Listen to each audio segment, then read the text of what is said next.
Hello and welcome to Full Disclosure, a podcast project conceived exclusively to allow me to spend more time than I'd ever get on the radio with people that are fascinating. Although I sense immediately that this week's guest, Chris Packham, probably rejects the description of fascinating. I'm not a great fan of Chris Packham, actually.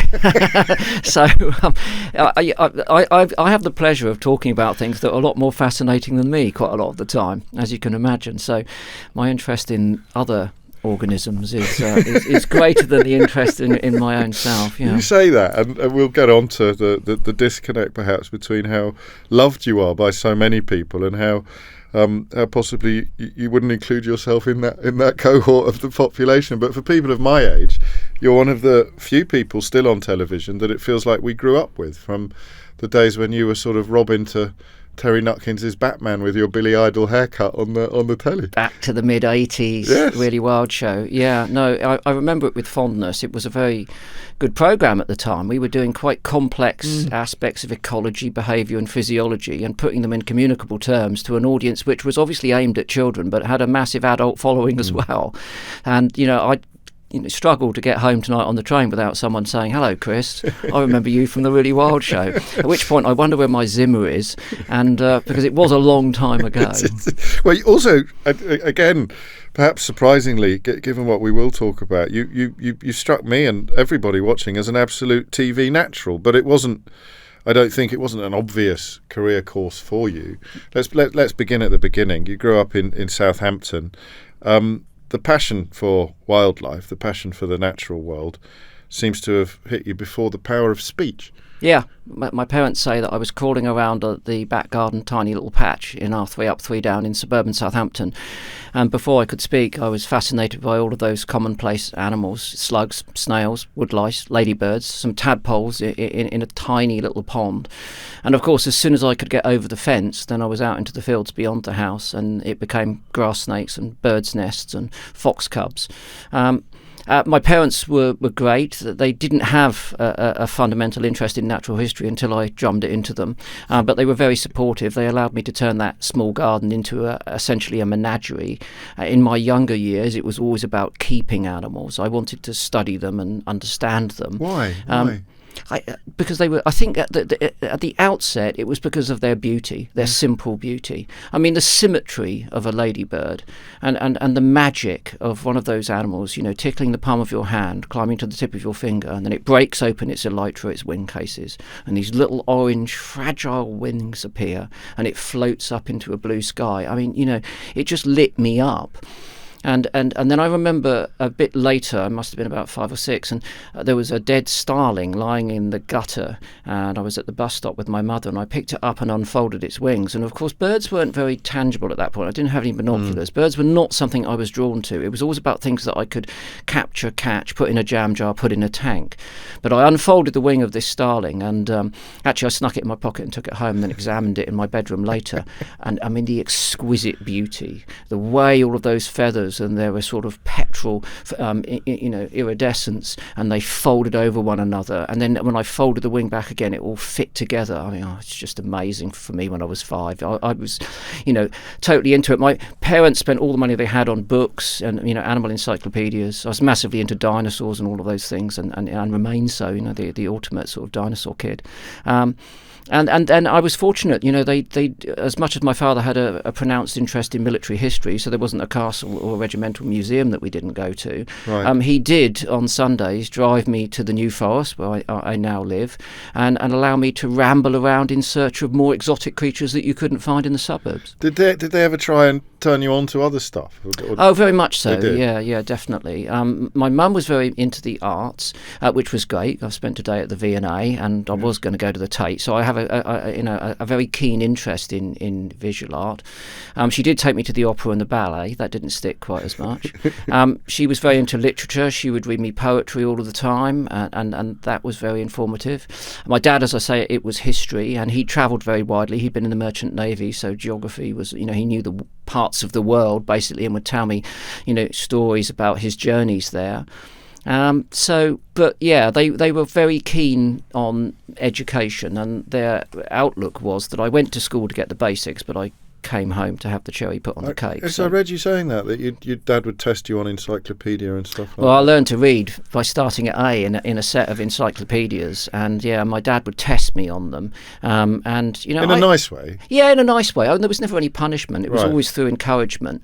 But I mean, I felt that challenge, and there was a pressure at home. Both of my parents were highly intelligent people who didn't have an opportunity for further education. They were children during the war. Yes. They came from working class background. So as a consequence, they were undereducated, and that caused them enormous frustration. Now, I don't want to imply in any way, shape or form that they were living their education through mine or my sister's. They were not. But they certainly had aspirations for us to go to university from, I think, the time we popped out of the womb, really. So it's a consciousness of horizons that they hadn't been able to reach, that they're very, very keen for you to enjoy. Yeah, and again, there was a very much a dichotomy of both ability and interest for me as a kid. Art was one, and sciences were another.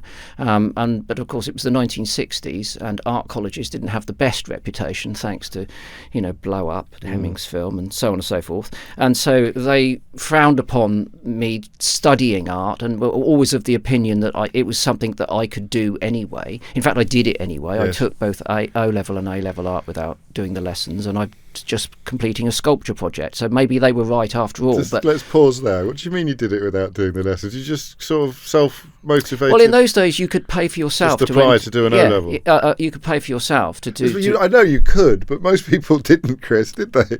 No, I know they didn't. No, but as I say, my parents had a strong education drive. Yeah. I wanted to collect as many. What happened was, if I was interested in a subject, I would attend all the lessons and I would work really, really hard to get top marks. If I wasn't interested in a subject, then I wouldn't do the homework, and then I stopped going to the lessons. I was very fortunate.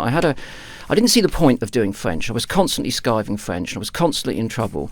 And my parents had to go to the school and say, what's going on with this kid? He turns up and gets 90% in his biology and his chemistry and his physics and his maths, but he simply won't go to French lessons.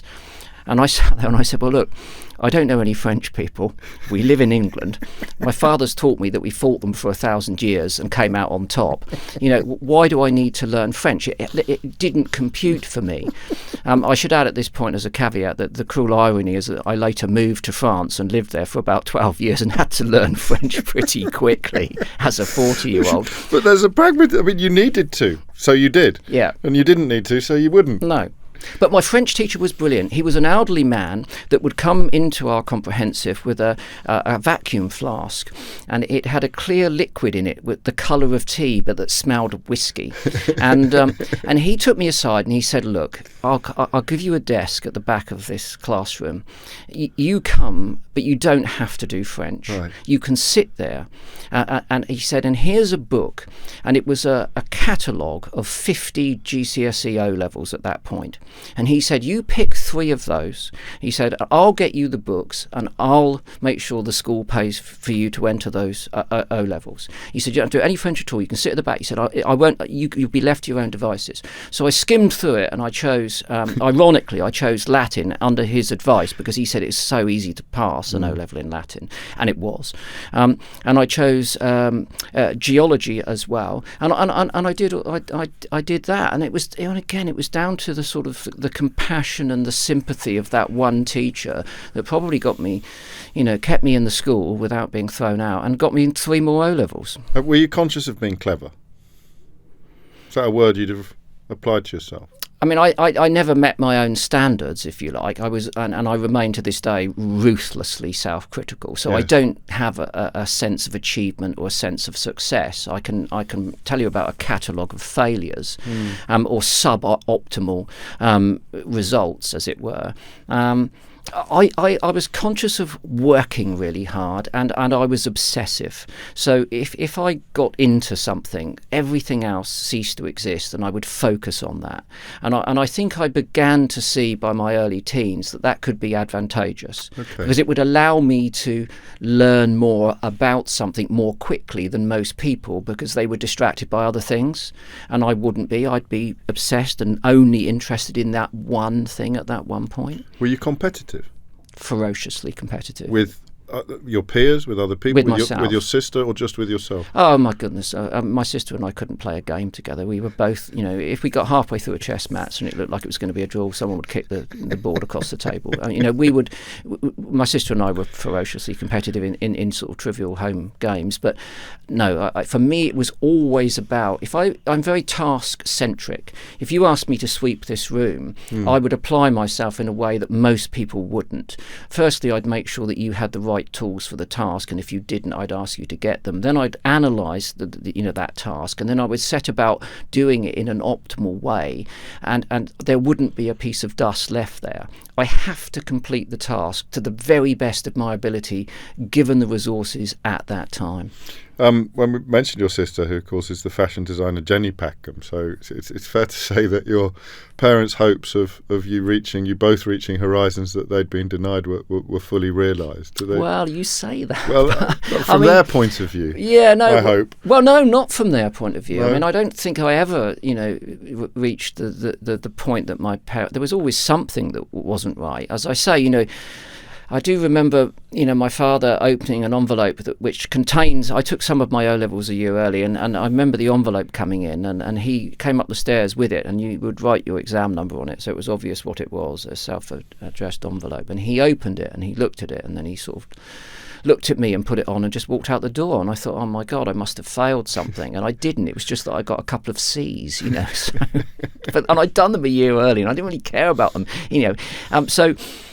No, my parents pushed us really, really hard, and they had my father had a tremendous work ethic, which I and my sister inherited. And we were never watching TV, hardly at all. So if he thought that we'd been watching TV on a Saturday morning, he wouldn't have been very impressed. It was always something we had to be doing. But there's no resentment here. I mean, none at all. Because you were quite happy being completely focused on whatever the latest project was. Yeah, no, very much so. Yeah, no, my father and I remained great friends to the end of his life. My mother and I had a slightly more troubled relationship, but no, my dad and I were always great mates, and we shared our interests. And was he proud of you?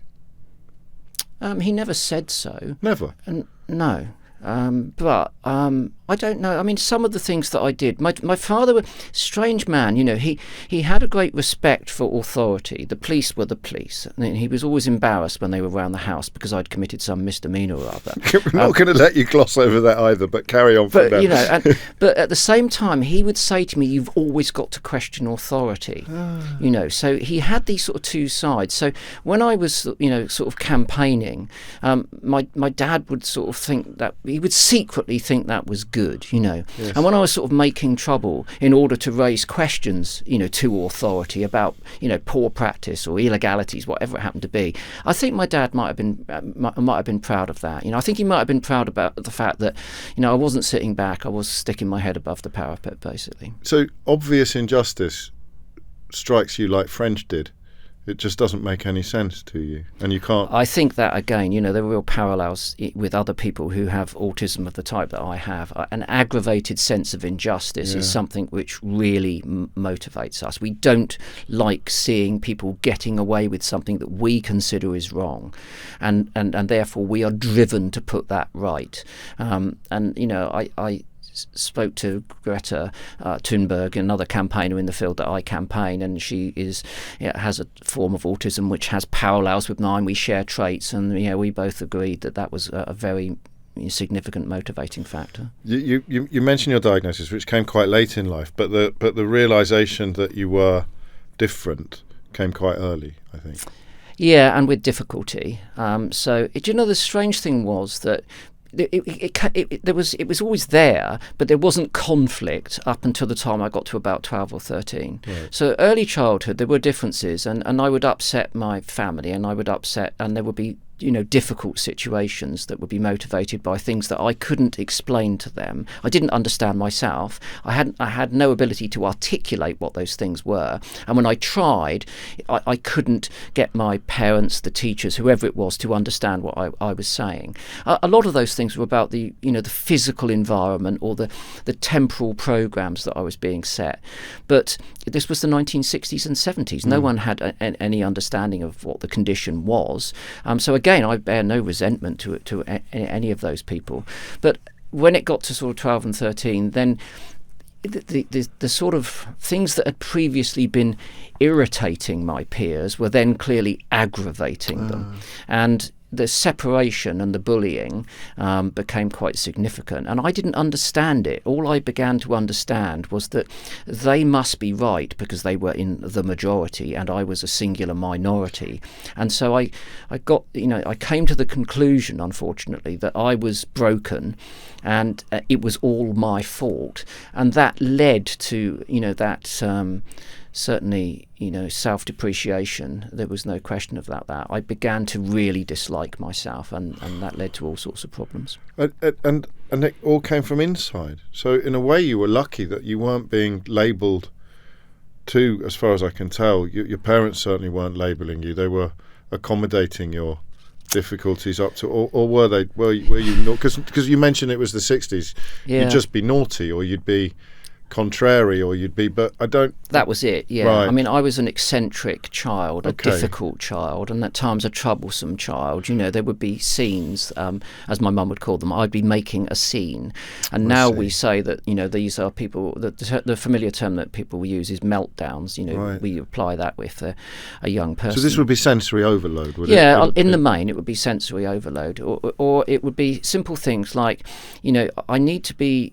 I think that one of the best ways to manage the condition for people who have it in my form have it, who are autistic, is that you have to maintain some control. You've got to be able to control aspects of your space, your temporal space, your emotional space, whatever it can be. But as a child, that's really difficult because you don't get to choose the wallpaper in your bedroom. You don't get to choose what time you go to school, and you don't get to choose whether you go in or out of a supermarket or not. And all of those things could lead to conflict. A typical case would be at home. I'd be in my bedroom doing something, and that was a secure place for me. And one of my parents would open the door and say, "We're going," and it would be like, "Going where? Going why? Going how? And for how long? And so forth." And because there would be no preemptive, information, and that didn't work. Because I wasn't prepared to go anywhere. I hadn't got my mind into the "we're going" thing. My mind was in I'm drawing a dinosaur thing or making an Airfix Spitfire thing, and then also interrupting. I mentioned being task-centric. Interrupting a task, i.e. a bell going and a lesson ending when I was halfway through doing some work, didn't fit. So I would not want to leave that lesson and start another one. I'd want to finish to carry it until it was complete. Until I was being thrown out and then dragged into the next one, and then being, and then refusing to do it, refusing to do maths because I wanted to finish doing geography because I hadn't finished being told what I had to do in geography. It sounds exhausting. It was exhausting, I suppose, but equally it was something that you grew into. Yeah.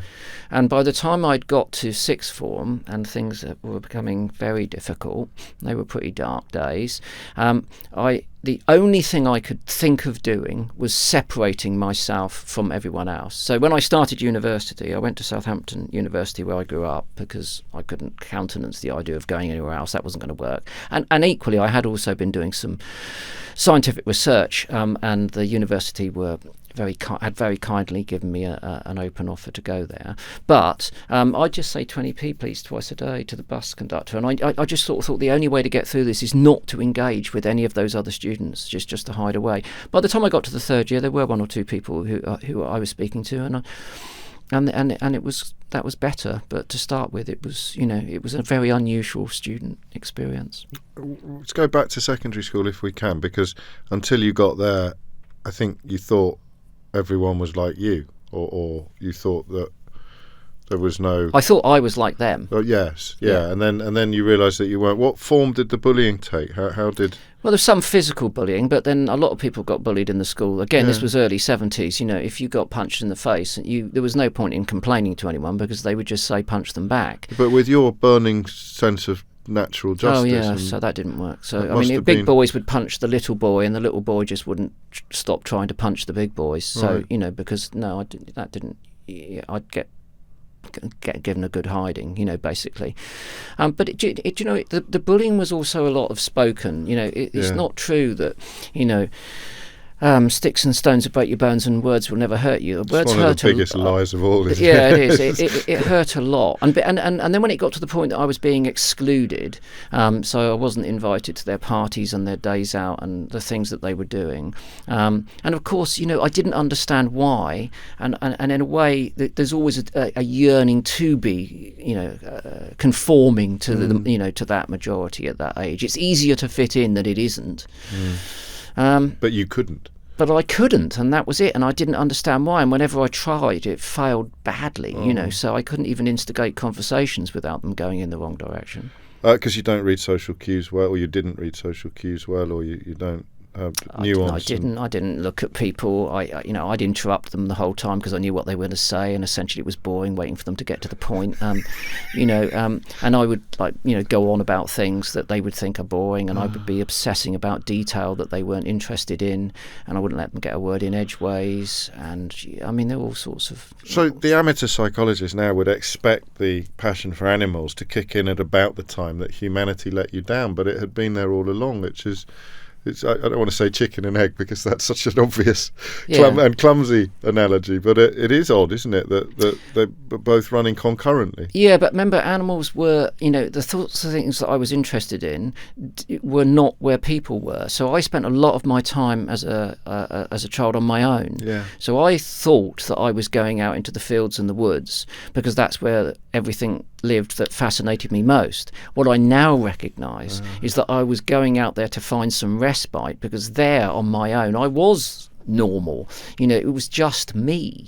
But I didn't understand that at the time. That was actually a way of reducing my anxiety and certainly reducing the conflict. There were people that I did ramble with. There were people that I went on bike rides with, but I've always felt sort of better when it was just me and the bramble patch, basically. It's subconscious self-care.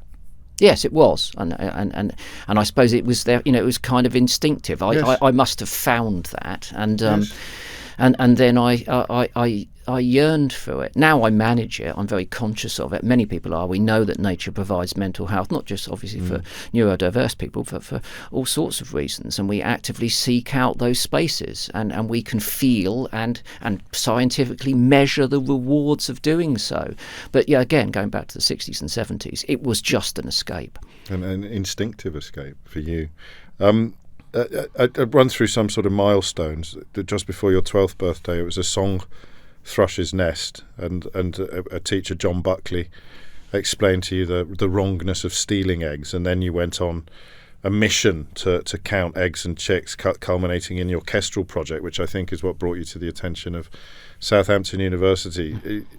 Now that I've spoken to you a bit about it, it makes perfect sense, because I was going to ask you about the leap from a personal enthusiasm into academic study, but in your case, it's the most natural thing in the world, because you want to pick up every single piece of dust in the context of kestrels. You want to absolutely map it, nail it, every egg in that area, every chick, and you did. There were 70 square kilometres between essentially my house and Winchester Cathedral. That was the study area. And during the course of their breeding season, on my bicycle, after school and college, I went to every one of those kilometres and I combed it for those birds. I couldn't let one of them go unseen. It is that obsessive thing, you know. And I was very fortunate. The teacher you mentioned, John Buckley, who's still alive and is a brilliant naturalist, and he got me into basically acquiring data, analysing data, and I had that curiosity that was there, but he really sort of lit it up from a scientific point of view, and he was enormously supportive. I would stay behind after lessons and I'd show him, the things that I'd found and counted, and he would sometimes come out and he was a licensed bird ringer, so he would ring the young birds for me or with me. A true mentor and a great inspiration at that point. And also, I've got to say, I was very fortunate. I had John, and then when I went to sixth form college, there was a guy called Alec Faulkner, and I went on to university and I had a guy called Roy Putman as my supervisor, and all three of these men, I don't know what they knew or what they saw, but must have been conscious of something, because they all fought to keep me in education, because there were conflicts throughout, and they were tremendously supportive, and they didn't take any notice of any of my quirks at all, and they gave me their time, there was never a time when I couldn't knock on their door and they wouldn't say, "I'll come in," and I'd want to bore them, probably talking about badger shit or something, but they would just soak it up. And they did it. I'm so grateful to those people. It's almost a language of love that you're describing, and they spoke it as well, a love of the natural world, and they recognised someone who was fluent in it, perhaps. Yeah, I think so, and that maybe it was that sort of commitment and the dedication, and I wouldn't want to leave a stone unturned, and I guess maybe I don't know, maybe there were other students that weren't working quite as hard, so it might have been a pleasure to be able to work with a student that basically wasn't interested in going to the bar and getting pissed, would rather be in the woods getting more badger shit and analysing it. I want to pick up on two more things from your teenage years before we move forward. You've alluded to one, except it wasn't the shit, it was the actual badger that you'd bring home. I mean, remarkable really now, and I know that subsequently you learn that you don't want to have too much human contact with animals that you're trying to rescue or rehabilitate, because it makes it harder to introduce into the wild. But you really did bring your work home with you. Yeah, I mean, we didn't know that at that time. No, of course. And I'd had as I say, a menagerie, and I'd always been collecting things, and the local RSPCA officer had been to the house a couple of times, and the neighbours had complained about something that I had there. I kept adders, and one of them escaped once and got onto the neighbour's lawn, and they were unhappy about that. I don't know, I can't imagine why. And the And so he started to bring animals that were in need of care and rehabilitation, and I would try and get them back into the wild. And there were lots of birds. We had jackdaws and magpies and kestrels and tawny owls and those sorts of things, and then fox cubs and badger cubs, all of which had been handed in, and they didn't have the capacity at that point to do things with them, so they would farm them out to people like myself. And I'd come home from school and there would be a cardboard box on the doorstep and a little note, and that would be it. And again, I was very fortunate that in the main my parents sort of tolerated that. My mum wasn't too keen on the foxes being in the lounge because of the scents that they would leave. Yes. The badger under the bed didn't go down too well. But are you immune to that then? Do you not? I like the smells. You do like the smells? Yeah, I do. For me, it's part of being in contact with those animals, and again, it's one of those senses which I think I probably have learned or naturally use. One of the things that I find quite disturbing and is, supermarkets, we always choose supermarkets as a case study, if you like. They're acoustically, they're obviously disastrous. Visually, they're enormously difficult because of all of the colours and the textures and the shambolic organisation of all of those packets and tins and packaging. But the smell is also something. You go into a supermarket and you're immediately plunged into fruit and veg, meat and fish. None of those things should be in the same bottle. So I've always been very conscious of the smell of things, and so I don't dislike the smells of animals, and and again I remember when I would sleep with the foxes and I'd be cuddling them, and then I'd smell of fox, and other people would obviously other kids would turn their noses up at that quite, but for me it was a perfume that I delighted in. It's the smell of nature, isn't it? But and intimacy. Yes. And it meant, I suppose also it meant that I'd had close contact with them. It meant you'd been that close to something that you were in awe of, that you could smell it. Maybe it's like, someone's walking, a film star's walking down the red carpet and you catch a whiff of their perfume or aftershave, and that you've been that close to Nicole Kidman or Tom Cruise or whoever it is, that you've been able to smell them. And that proximity is something that we measure, because certainly as a child, getting close to wild things was a real mission. Were you ever religious? No, never. Because the way you speak about creation, it could almost sound evangelical. No, my father was quite a profound atheist. Right. My mother had no interest in religion until the later part of her life, when she started to attend the church. Okay. And the family was supportive of that because it was a great sense of community. And my dad, for all of his views, would help with the church bazaars and the Christmas fair and all that sort of thing. And it was great for both of them because it did keep them active in a community of people. And I think that the religion was almost, well, certainly secondary for my father, Right. but for my mum, it was about, sharing difficult times in her life with other people of the same age. But you carried your absolute fascination with the beauty of animals alongside your scientific study, so you never had that spiritual I'm not. dimension. I don't. There's nothing metaphysical for me. Right. I just, there's love could at some point be explained by a cocktail of chemicals working in a certain way in our brain and the way that the brain works. I don't buy into anything spiritual at all. That's not to say I don't have enormous respect and understanding, and in fact interest. I once went on a tour of India looking at all of the different religions with a retired cleric, and it was fascinating. I go to churches. I love old churches and I love old cathedrals. I like, religion is one way that if you go somewhere new, you can immediately, sort of immerse yourself in that culture. Yes. Religions say so much about the place. Yes. That it's always a great introduction. So you won't not find me in cathedrals and churches and temples all around the world, but I don't need to believe in what those people believe to be fascinated by it. And the second thing from your teenage years was the discovery of punk rock, which I think was very profound for you. It probably, I can't say it saved my life in the sense that, kept me alive. But you had suicidal ideation. You've talked about one attempt in a recent television program. Yeah. You talked about an overdose. And they were really dark times. What punk rock did, I think, was I was coming to the terms with the fact that I was different from other people, but I didn't understand why, because I looked the same. Obviously I wasn't thinking about it from a neurological point of view at all. But then punk rock gave me the ability to identify myself physically as different, and also to separate myself from those people. Because the vast majority of people in 1976 and early 77 were not into punk rock. And if you went out as a punk rocker, you got picked on, you got beaten Yes. up. Then, so as soon as I dyed my hair black in 1970, early 77, and then I started wearing shoes like the ones I'm still wearing today, I have to say, and people would cross the street because if I was walking down, and so in a way that was I was saying, okay, I accept, and I want to in a way almost celebrate the fact that I'm different from you.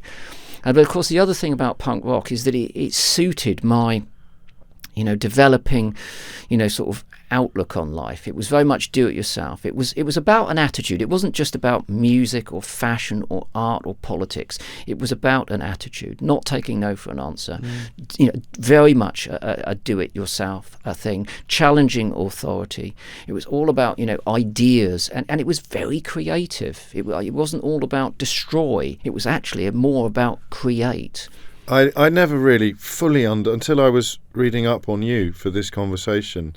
I don't think I'd ever come across a stronger articulation of subculture, of that idea of it externalizing a sense of difference that you've been carrying internally forever, and suddenly you find a way of, it's not embracing, isn't quite the right word, is it? But suddenly you find a way of articulating it. Yeah, visually articulating. Yeah.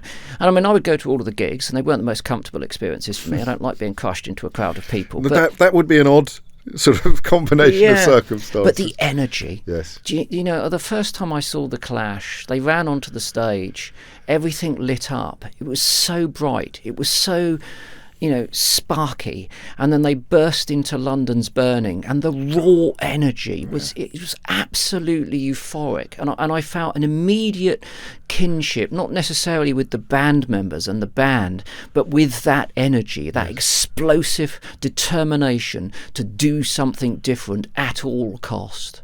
And it stays, and it's never gone away. And the interesting thing is, I speak to, and I'm still mates with loads of old punk rockers. We're all the same. We might be in our 60s now, but we're still not going to lie down. We're still doing this, doing that. Anger is an energy as well. Anger is an energy, but the key thing was, I think that, we all learned pretty quickly that you've got to turn that anger into something creative. You've got to use it positively. And, and I was a very, very angry young man. I'm a very angry old man, and I'm still trying to turn that anger into something positive. You're doing all right. Do you ever give yourself a break? No. For me, winning is not giving up. It's not ever about crossing a line and getting a cup or winning a medal. It's about not giving up. It's about keeping going, even when things are pretty difficult or in times of adversity. So, and at the moment, of course, unfortunately, my life is coinciding with a time when our species and everything else that lives on our planet is under severe threat. And I carry a sense of guilt that I haven't done enough in my lifetime. I've been presiding over catastrophic declines in the natural world. 69% of our species have disappeared since 1970. 90 million birds, the things I really love, have disappeared from the UK countryside since 1970. I've witnessed all of that on my watch, and certainly since I graduated and took a keener interest in conservation and activism, we just haven't done enough. We're still measuring these declines, and we've come up with a portfolio of ways to address those declines. So we have the techniques, we have the technologies, we have the tried and tested practices, but we have not rolled them out rapidly enough, and we haven't done that because we haven't had the fortitude to instigate those changes. And now I've got time's running out. I don't have time to lie in. I've got to get up and do what I've can with the rest of my life to try and address those differences. And you do usually have several plates spinning at the same time. What happened then in your 20s? How did you go from someone who was only speaking to the bus conductor to being someone who would have a career both in the public eye, but also in a crucible of principle? Well, I left university, and if I'd met you then and I'd said, "What do you want to do for a career?" would you have had an answer to that question? Well, I'd always wanted to stay in academia. Right. I wanted the ivory tower, that, and that was it. My dream was I could lock myself away in a dusty room, have minimal communication, and study animals and find out all the interesting things about them. It was a very simplistic outlook, which I sort of bought into aged about 13. But by the time I got to 23, I realised it wasn't going to work. So I left university. I had a PhD plan, which I stopped. And then I rented some lock-up garages and started making sculpture out of broken glass, which probably says it all. And I desperately needed to be making something at that point. I've been doing some good science, I hope, but I hadn't been making anything. So I started taking photographs, and to pay for the photography, I got a job as a camera assistant. And that was still just working with one person. So then I was working with one other person, and that went okay in the main. We had some ferocious arguments, but but then of course when I got the job, which I really fought for, the job for the Really Wild show, I then had to work in a team, and I wanted to be successful. I wanted to be able, and that meant being a team player. It wasn't just about me being successful. That doesn't work in a team.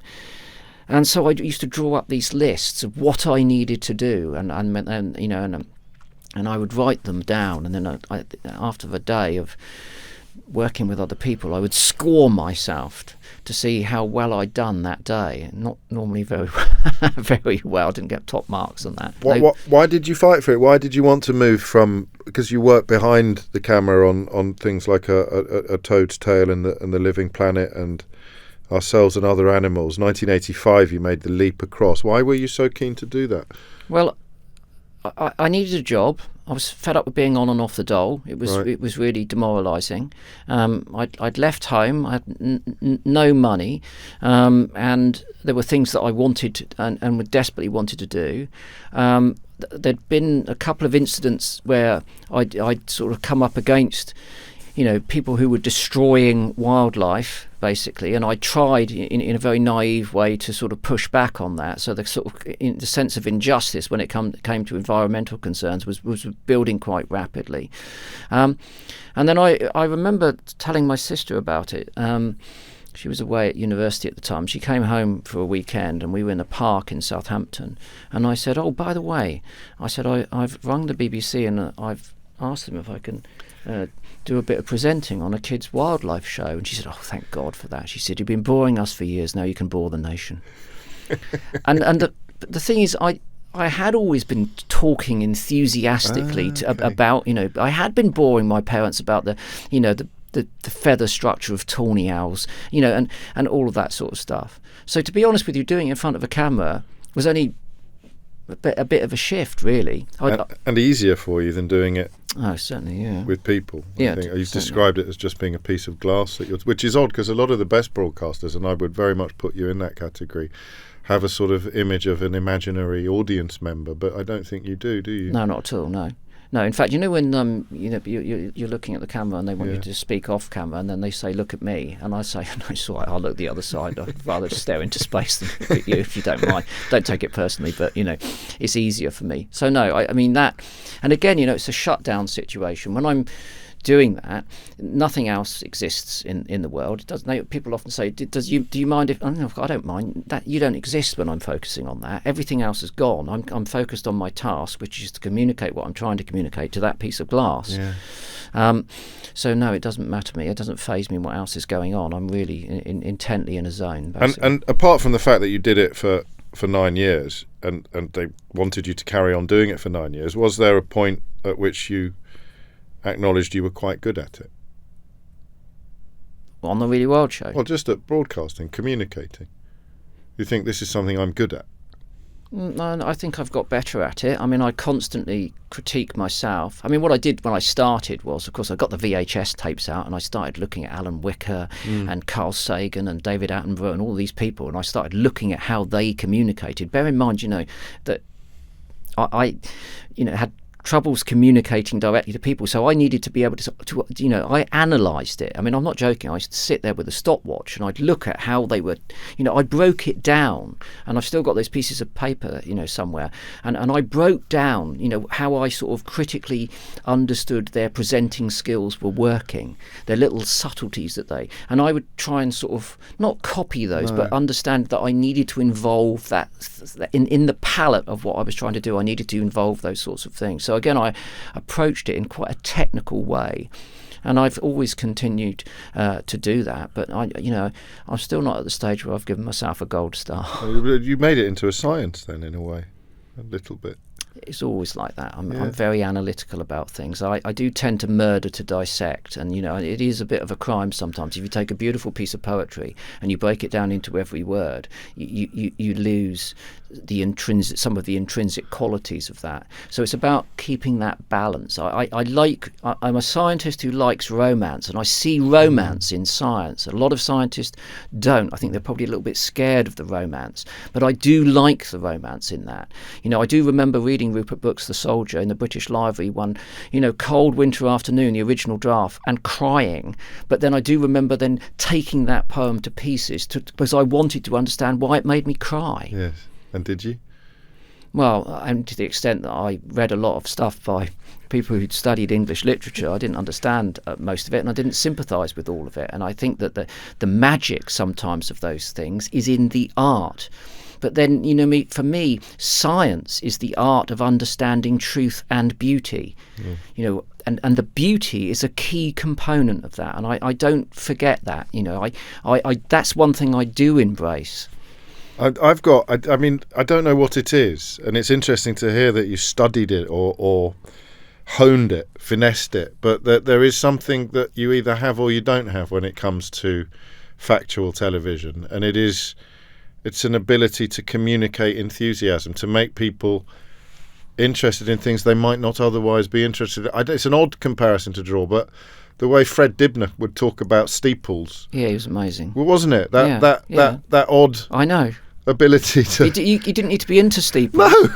But he was absolutely compelling. Yes. And there are people who are not even TV presenters. I remember once a guy came round to fix my washing machine, and I asked him about some part, and he sat down and he talked to me for 40 minutes about washing machines and how they work and how they're made and the pros and the cons and all those sorts of things.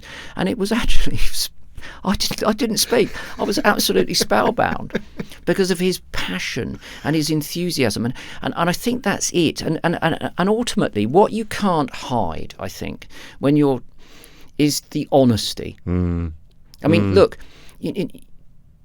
to David, you know, that everyone knows that when he's speaking, it's coming from the heart. You know, the BBC have paid him, you know, to go to, you know, many places in the world, but you know full well that if he'd had the money, he would have gone on his own. And he would have been absolutely embroiled in that subject. And he would have been thinking if he hadn't have been saying the things that he was saying. It's the raw honesty driven by complete passion and an overwhelming enthusiasm and compunction to tell other people about that, because basically you can't contain it. It's like you've got, the magma of enthusiasm has to blow its top. And that's what used to happen at the dinner table. You know, my parents would sit down and I'd start talking about, I don't know what it was, pangolins or something I just read about, or a new species of dinosaur that I just discovered. And, you know, and the main course would go, the dessert would go. My father would pick up the newspaper. My mum would start doing the washing up, and in the end, I'd be talking to an empty table. But I couldn't stop talking because it was so interesting, and you had to get it out. It had to come out because it was so exciting. What on earth would have happened to Chris Packham then if he hadn't discovered this career?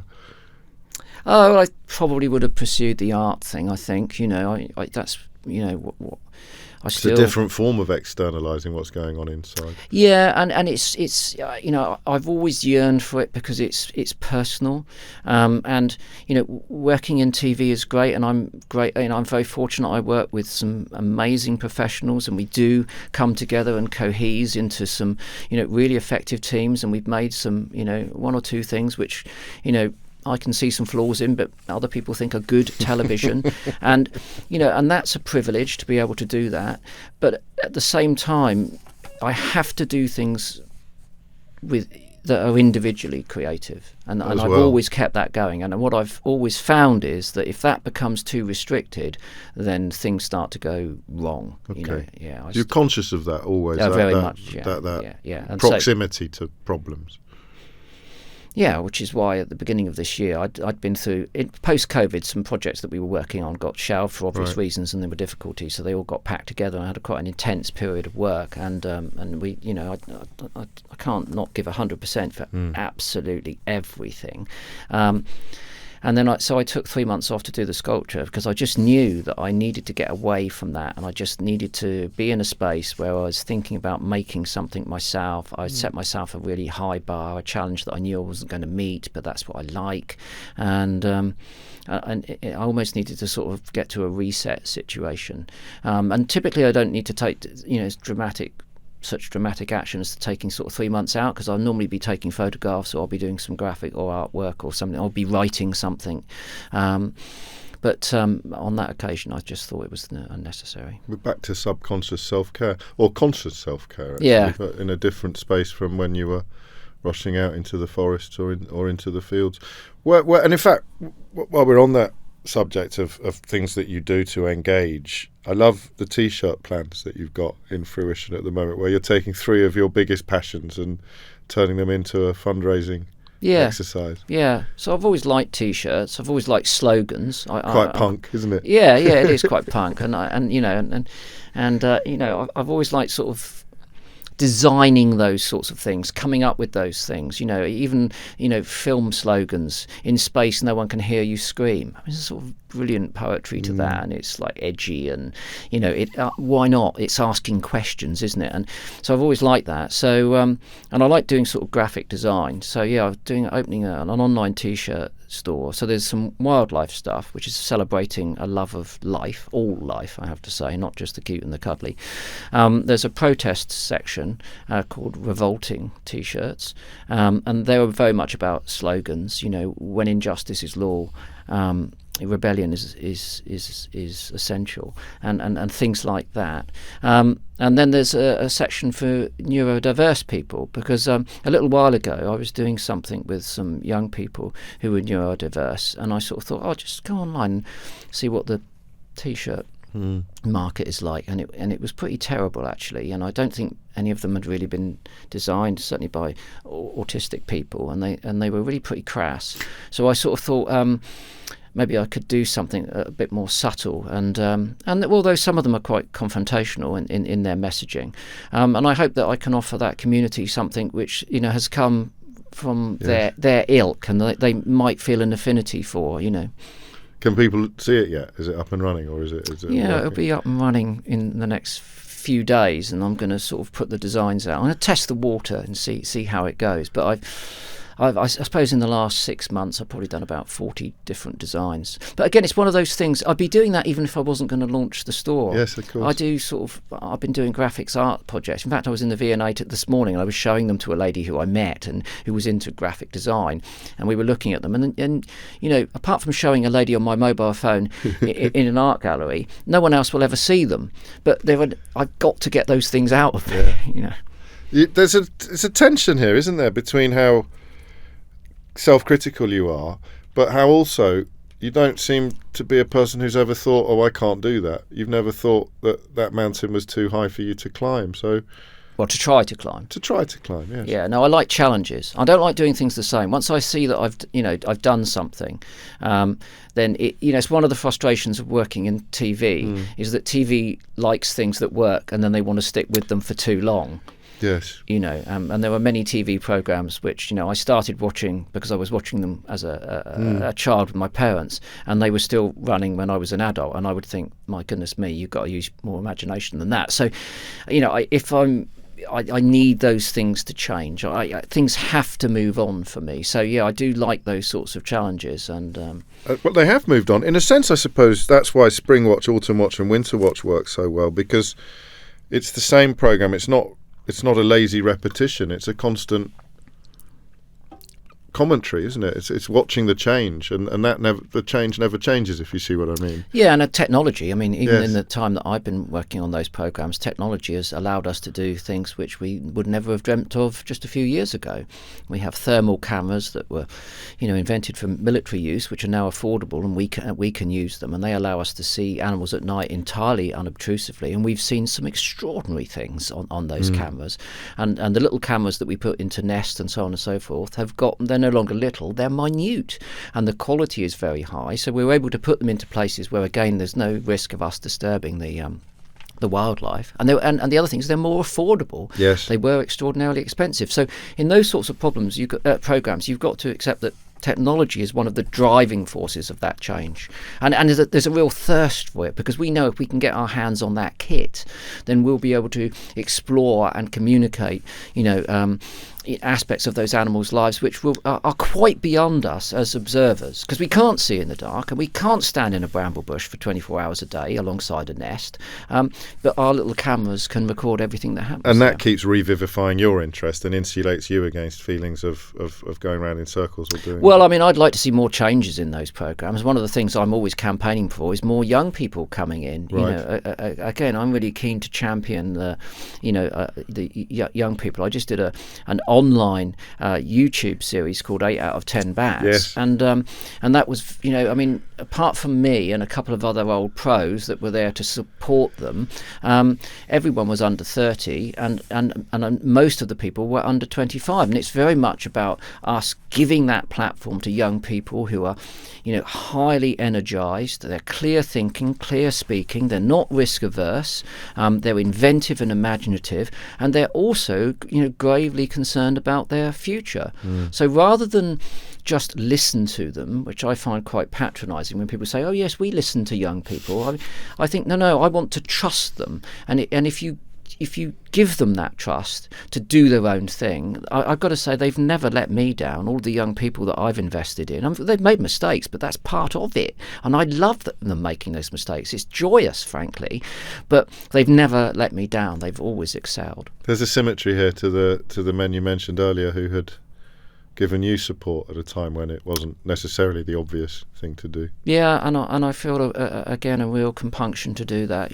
Every opportunity. I mean, look, the emails that get answered first, are those that come from those people. I've had a couple of people, students, in the last week who've contacted me via email and said, can we interview you for this? And I'm doing this and this, and I make a time, and then I ring them up and I do an interview with them, and I do everything I can to give back to that part of our community at the moment. I mean, they're in deep trouble, and some of that is motivated by guilt. I know they're moving into a world that's going to be more difficult to live in than the world we're living in now.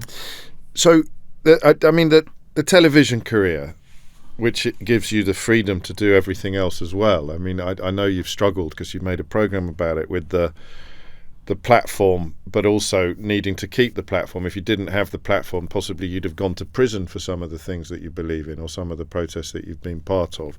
How carefully plotted was the television career? Because everything else you've taken to pieces in the hope of understanding how it works. TV doesn't really work like that because you can only go through doors that are openable. Yeah, I'm not an ambitious person. If you ask me what you think, what I think I might be doing in 5 years' time, I'd have absolutely no idea. I never plan ahead. No, because it generates expectations, and again, another thing I learned long ago is not to generate expectations because it hurts so much when you fail. So I'm not exactly go with the flow. I'm way too hectic for that. But when it comes to career and those sorts of things, no, I don't make plans. I mean, I have programs which I'm pitching at the moment, and there are some offers on the table, but I've never had that. I'm not ambitious in that sort of way. I don't plan ahead like that. I'm very much more of the moment, and if anything, it's tomorrow. It's not that. I can't look that far ahead. It's a weird thing, I remember being as a kid, and my parents had this thing about going to university, and then unfortunately, one of the students that I was with got cancer and died, and I remember thinking, but hold on, it's not a given that I'm going to university. My parents used to talk about it as if it was a given, and I sort of thought anything could happen to me. I could get hit by a bus, I could get cancer, and so I've never had that. I don't plan like that. It's too dangerous. I usually end full disclosure by asking people what ambitions they have left, so I won't do that during this episode. But I've got one. I just want to work to my last breath, and I want to work for positive change until I possibly just can't do that any longer. That is one ambition that I know now that I've got to try and maximise my efficacy, maximise my energies, but and make sure that they're going in the right direction with the right fortitude, and also. But will you ever let yourself believe that you have done that?